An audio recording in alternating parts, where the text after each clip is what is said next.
y'all. It's just a little talk about what's going on at the top of the blog, so let's get to it. Alright, you guys, so Mary J. Blige has signed on to play Betty Shabazz in an upcoming movie. We've seen for some time now that Mary J. Blige has been trying to break into the acting field, and I know she's in a new movie with Tom Cruise where he plays like this kind of like a John Bon Jovi-esque type of rock star, and I don't really know who she plays in it, but she's, you know, she's singing in the movie and she's acting, she's some character in the movie. The movie is going to give her some positive airtime, although I don't think anything is going to erase from our memories anytime soon. What's in a chicken wrap? Crispy chicken wrapped up in a fresh tortilla. So I tried to roll with Mace when he had decided that Puffy was the devil and he wanted to get out of the rap game. He was no longer Mace, he was now Mason Betha, and he went and got himself married and opened up a church, and you know, we thought that he was going to be singing and praising God from then on out, amen. Then he decided he wanted to come back, but you know, he wanted it to be on the positive tip, so all of a sudden we had Mason. We didn't really know what to call him. I guess it was Mason, formerly known as Mace. And you know, he was skipping his ass down the damn Harlem streets with a whole bunch of kids, and I think it was just a little bit too much for our minds to wrap around. We couldn't go from the shiny suits to, you know, Mace with the babies. So, you know, I think he realized that, so he kind of pulled out of the game again, and you know, he went on back to the church, and then he started having some issues. Remember when he got in the truck got towed and he was in the truck, he wouldn't get out, and it was some rumors about him frequenting like an area where it was known for like a transgendered prostitutes over on Peachtree somewhere, you know, near Piedmont Park, for those of you guys who live out in Atlanta. So it was, you know, he was going through some things, and you know, I didn't really know what to think about old Mace, and he kind of fell off of the sights again. We didn't really see or hear much about him. Now it looks like Mason, whatever you want to call him, might be trying to make another comeback. This time it looks like he may have signed on with Kanye West's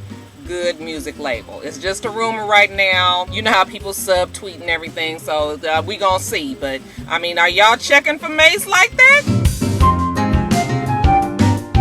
Kimye Lee Simmons, who is Russell Simmons' ex and also the mother of his two lovely daughters, the other day decided that she was going to put one of her mini homes on the market to sell, because you're just one person. You can't be in 15 houses, right? Okay. She puts her house on the market, one of her homes on the market, and the internet go crazy. They think that her and Give Us Free, remember, Give Us Free, was breaking up, and you know, the rumors was flying all around. Kimye had to come on out and was just like, wait a minute now, I got plenty homes, and I just put this one on the market. I don't know where you guys come from talking about all of a sudden that me and my man broke up. We just fine. If you don't believe it, ask Rush. Then Russell Simmons got up on his blog and he was just like, they fine, ain't nobody in my damn pockets, I don't take care of the two of them, I only take care of my daughters. Kimye and I is still stunting on you hoes with our debit cards and perfumes and clothes and everything, and you know, we like one big happy family. I really do like Kimye and Russell Simmons, and you know, Jaimon, and I like them as a couple, and I like, you know, I like the fact that they've all been able to work it out, and they all seem very supportive of each other, and I really hope that this rumor isn't true. Now, you guys know that a lot of times where there is smoke, there is fire, but in this case, I honestly hope that it's not true, because I don't think that we could take another African and non-black breakup, you know, like Heidi Klum and Seal. I mean, we still trying to get over that one right here. I miss Heidi and Seal with his damn purple nail polish and toe polish.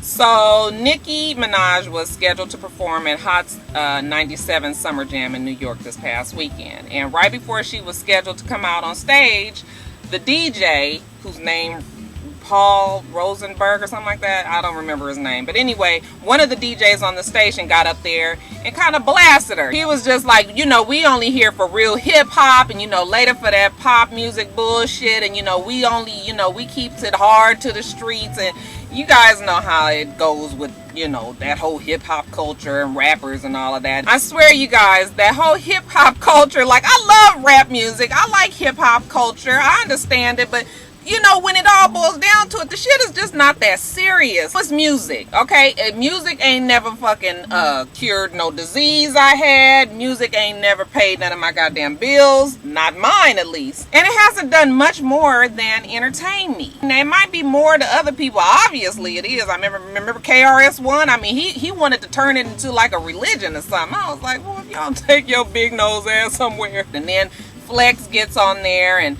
kind of co-signs, makes it worse, saying, you know, that we ain't checking for nobody that's not, you know, real with the streets, and we ain't gonna support, you know, he made the matter a whole bunch worse. So when Lil Wayne found out about what they said, he was just like, okay, well, you feel that way, the bitch ain't performing at your show. And Nicki Minaj pulled out, and the fans were upset about it, but you know, she was just like, fuck it. And it is unfortunate because she was the headliner of the show. I kind of feel two ways about it. Yeah, you have already committed yourself to performing for these people. These fans are not a part of what the hell was said, even though they may have been cheering the guy on or whatever, but you know, might not be the general consensus of everybody. So yeah, you do kind of owe it to your fans to honor your contract and perform for them, because that's what they paid their money to see, and your fans are your livelihood. At the same time, you can't expect somebody to be totally disrespected right before that they are going to come on stage. And now you got to remember that she was the headliner, so you know that the station used her name to amp up ticket sales. And you know, they was fine with putting her on the bill. And then when they get her on the bill and they get there, and however many minutes before she's supposed to come on stage, all of a sudden they got all these problems with her. Do I think it has something to do with her being a woman? Yeah, I kind of do feel like it has something to do with her being a woman. And I'm not trying to be, you know, I'm not trying to pull the whole sex card or nothing like that. I'm just saying that I'm not really sure if Flex would have came after her so tough and the other guy so hard if it had been, you know, another rapper who, you know, Drake, for instance, who he can do his, you know, he's not hardcore rapper to me in any kind of way. His songs are soft and bitch-like, they accept him, so I just don't, yeah, I think it has something to do with her being a woman. After all that happened, you know, of course, everybody was all up in arms about it and everything. So the following Monday, Flex and Nicki got on the damn phone, and y'all, I'm gonna tell you, they fighted like two bitches that was arguing over the last pair of nines at a goddamn shoe sale. It was really just beating a dead horse. Basically, Nicki was just like, I'm not getting up there with what you guys said. It was wrong and you shouldn't have did it. The issue was whether or not she was gonna get up there and sing Starships and some of her other, you know, poppy like songs on her album. And I think Nicki Minaj is smart enough to know what her audience wants. At least I would hope so. And I would think that she wasn't gonna get up there with that bullshit. And I guess she had a lot planned for everybody, because you know, she had got together with Foxy Brown and was gonna perform some songs with her. And y'all know that shit was gonna be hard, because y'all know Foxy is extra hard. Like, y'all heard her voice? Her voice real deep like this. When she rap now, everything is like this. I was just like, that ain't how she sounded on fucking I'll Be Good. Kimye been going strong, y'all. Every day they in the blogs, you know. I just heard today that Kanye West shoes sold for like $90,000 or some bullshit like that. Like, what is wrong with y'all people, for real?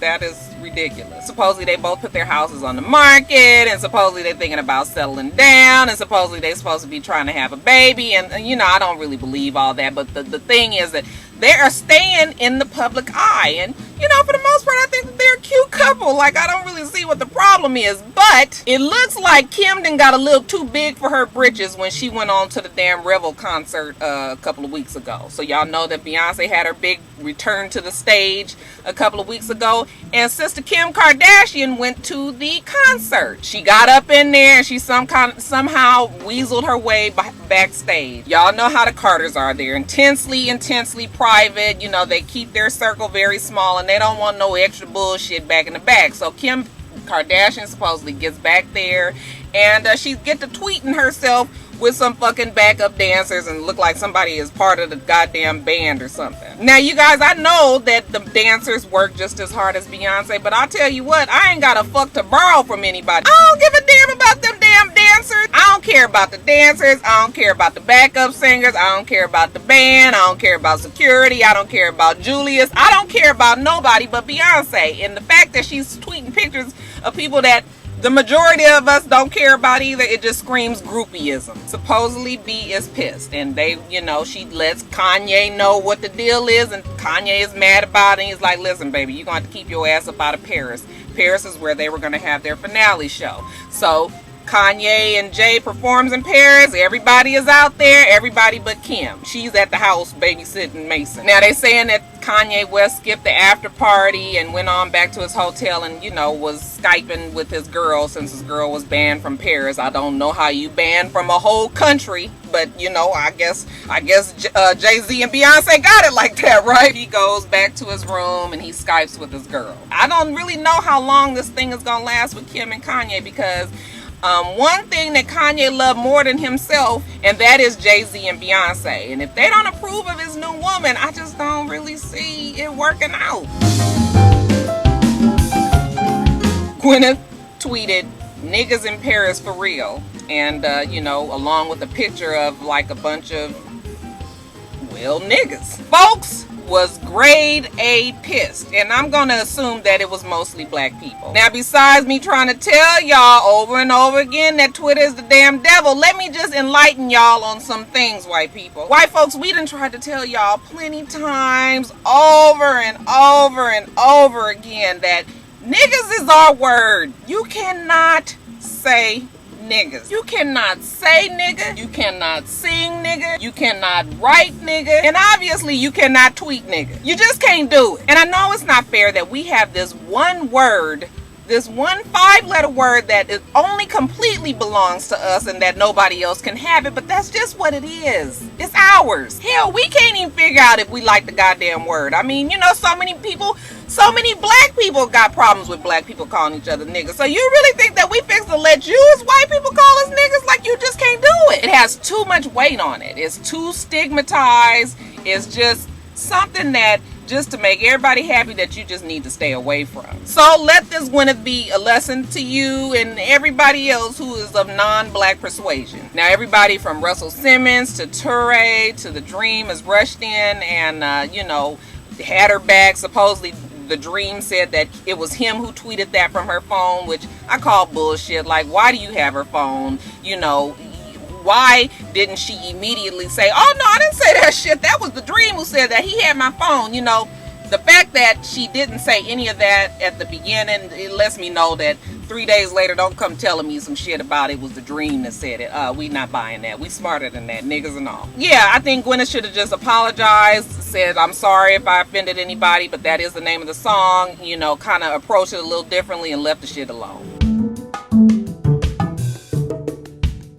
So you guys saw in the blogs that Evelyn Lozada wrote a note to her 7-year-old self and sent it to Huffington Post, and they published it. Evelyn is going through, and I know that many of us don't like her, you know, especially after this last season of Basketball Wives, and, you know, she has literally shown her ass and has driven a lot of her fans away. She's been cutting up royally, and she's had to pay. She's had to pay out of her pocket, and she's had to pay with her reputation. After meeting with Star Jones, if you guys remember, Star Jones was the person who was behind the boycott of the show and saying it was too much negativity and it was not good for our black girls to be seeing it all on television. Well, then Evelyn had an interview with Vibe magazine, and she was sort of just like, oh, fuck Star, ain't nobody checking for Star, don't nobody care what Star thinks, and, you know, she was just kind of brushed it all off. And I guess Star reached out and really wanted to have some dialogue with Evelyn. And after she spoke with Star, supposedly Evelyn was able to see the light. I'm gonna tell you guys how I feel about it, and I realize that it's not gonna be the popular opinion. And if I'm wrong, I'm sure that my viewers will not hesitate to correct me when we get to looking at her new show with Ocho Cinco, or, you know, her new next season with Basketball Wives, but this is how I feel. You guys, these reality personalities are human first, and I think that we forget that. They sign on to be on a reality show, and I'm sure that they have a certain way that they would like to be perceived by the public.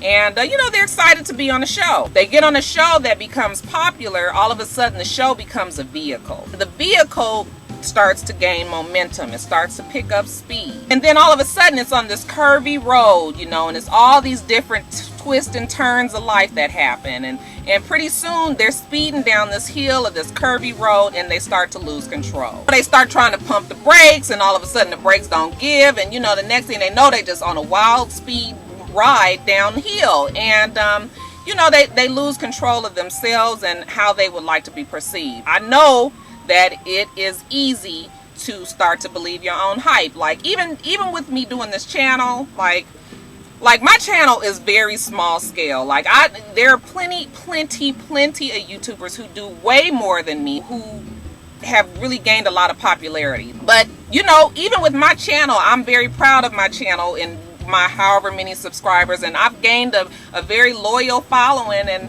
you know, I feel like people for the most part like me, and I like doing this for everybody. And you guys say really wonderful, nice, great things to me, like all the time, and it's good to hear. It's like good for people who have self-esteem issues. Not that I've ever really had self-esteem issues, but it's good to know that somebody appreciates the work that you do. You can tend to start to believe that you all is. You really got to learn how to humble yourself. And you know what, it always helps is when somebody come on there and call you an ugly ass bitch, and you know, your hair is fucked up or whatever they do. But sometimes those kind of things bring you back down to life. What I'm trying to say is just, it's important to realize that, yeah, your shit stinks just like everybody else, and you cannot start to believe when everybody is just pumping you up, because as fast as they pump you up, honey, they will tear you down. I'm sure that it gets to be the same on a way larger scale, like somebody that's on a reality show that's as popular as Basketball Wives. I mean, you know, you start to believe that you can be doing shit and acting a goddamn fool and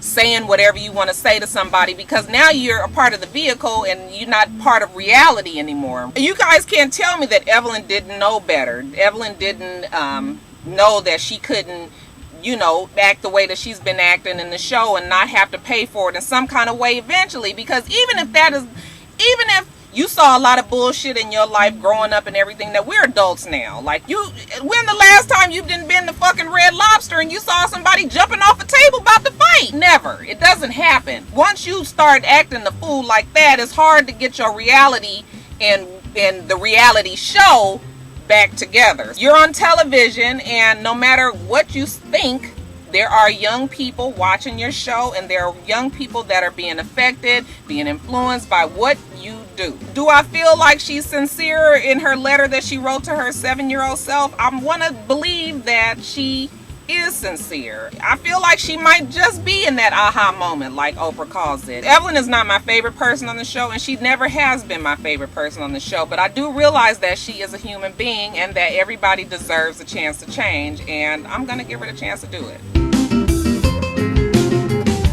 You guys remember when Kim said that she was buying that house that she and Kroy was renting from her interior decorator friend? Well, somewhere along the line, the story ain't quite what we thought it was. To make a long story short, the owner of the house wants Kim and Kroy out. I don't know where the shit got sour, but it done got sour. I don't really watch Don't Be Tardy for the Wedding, but I happened to see one episode, just one part of an episode really, where the owner's husband, I think he's like an ex-football player or something, but anyway, he came by the house, he was trying to talk to Kim, and Kim was like hiding out from him. So I got from that episode that something didn't happen here. They was both on Twitter the other day arguing back and forth about the house, and you know, the lady was like, bitch, you ain't paid rent and you need to get the fuck up out of my house. And Kim was like, we are up on rent and we've been paying with no problem, and nobody told us that we had to go, and nobody's giving us any notice, so we not moving.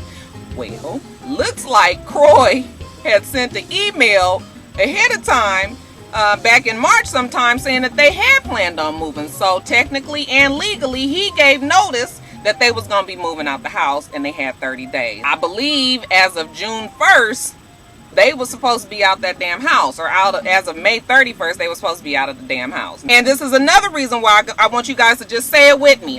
Twitter is the devil. Y'all, that Twitter is just terrible. When you are mad and you caught up in the damn emotions of the moment and you typing away like willy-nilly on your phone, you ain't checked no story, you ain't went back and checked with your husband what the fuck he said to the damn owner of the house, and you know, you need to, that's precisely the reason why Twitter is not good. Now, she done did all this and she got thousands and thousands of followers and everybody is watching this heated exchange back and forth, and then TMZ goes get the lease and finds out that, yeah, your motherfucking ass is supposed to be out the house. So, as of June 1st, they're squatters, and they're being charged $600 a day to stay in the house until they get out. $600 a day is a whole bunch of money. Fuck, they up to $4,200 today. Kim, get your ass out that house. Y'all, I told y'all Oprah's channel was going down the tubes, didn't I? Because when she was the queen of daytime television, she could give a fuck about a Jay-Z or a 50 Cent. But now that we kind of having a little struggle issues, and there's even some speak about she might not even really have any more power, and that she's kind of like the Queen of England, is just kind of a CEO in name only. So I don't really know if that's the truth or not, but that's what they're saying. But anyway, getting back to the story. We know how Oprah has felt about rappers in the past. I mean, Luda can't stand her because he felt like she was so disrespectful when he was on her show, when he was part of the cast for that movie Crash. Y'all remember that? Well, Oprah has been very vocal about her feelings about rap music and hip hop and how it's misogynistic, and that she's never really approved of the lyrics, and you know, she just doesn't like it, and that's fine if that's what Oprah wants to do. And you know, 50 Cent was all up in his feelings. He was feeling some kind of way about Oprah. He couldn't understand why she didn't accept him as a black man as a rapper. So, you know, he went and got himself a damn dog, and he named the damn dog Oprah, and he referred to the dog as 50's bitch. She has decided, she and 50 Cent have decided that they're going to bury the hatchet and they're going to have an interview. So this coming Sunday, she supposedly will be interviewing 50 Cent on her channel. Evidently, Oprah has learned a whole bunch about 50 Cent. And 50 Cent to me has always seemed like two people. Like, he's always seemed like 50, who is the shit starter, and then Curtis, who is the one who's the business-minded, you know, what some will call genius. Both Oprah and 50 Cent need each other, which is really not saying a lot, because they both are stupid paid, and neither one of them have any type of money issues anyway. But it'll be interesting to see these two sit down and kind of chop it up. So I will be watching. Will you?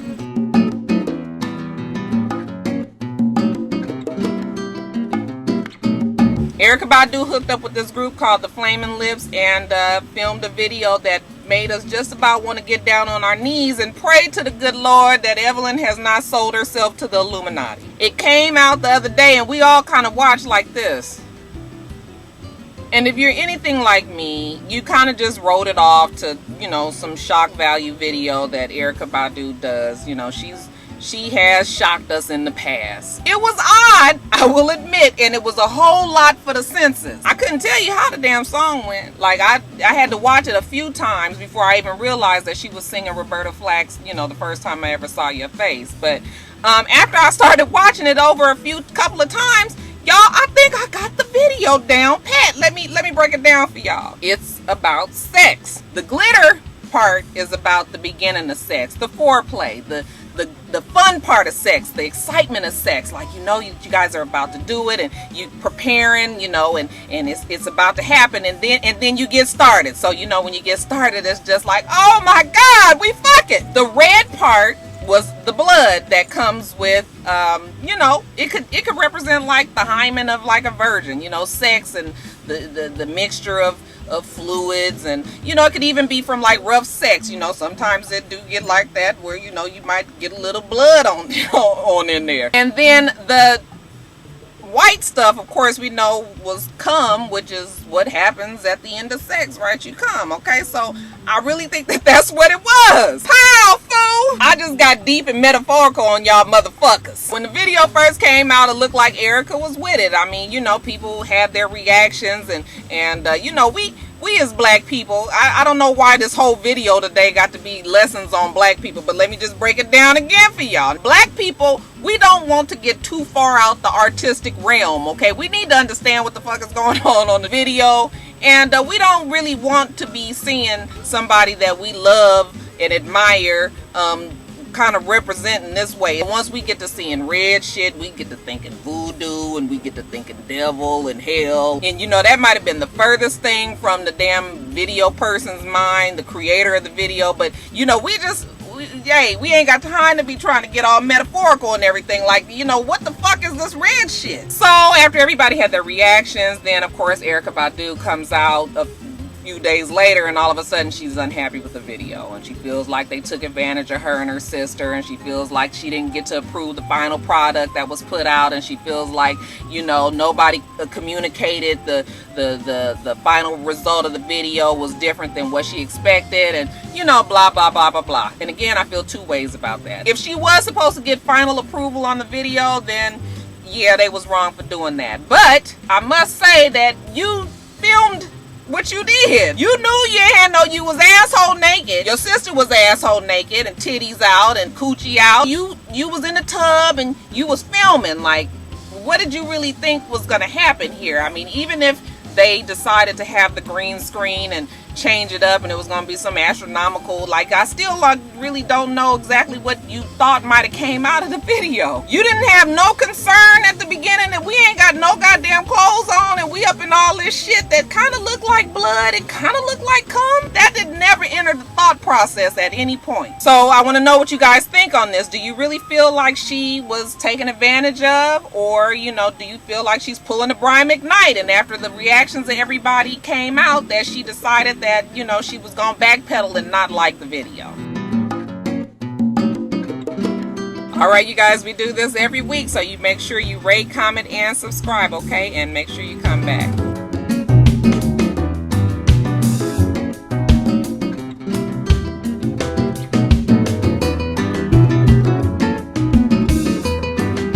Until next time, rock stars.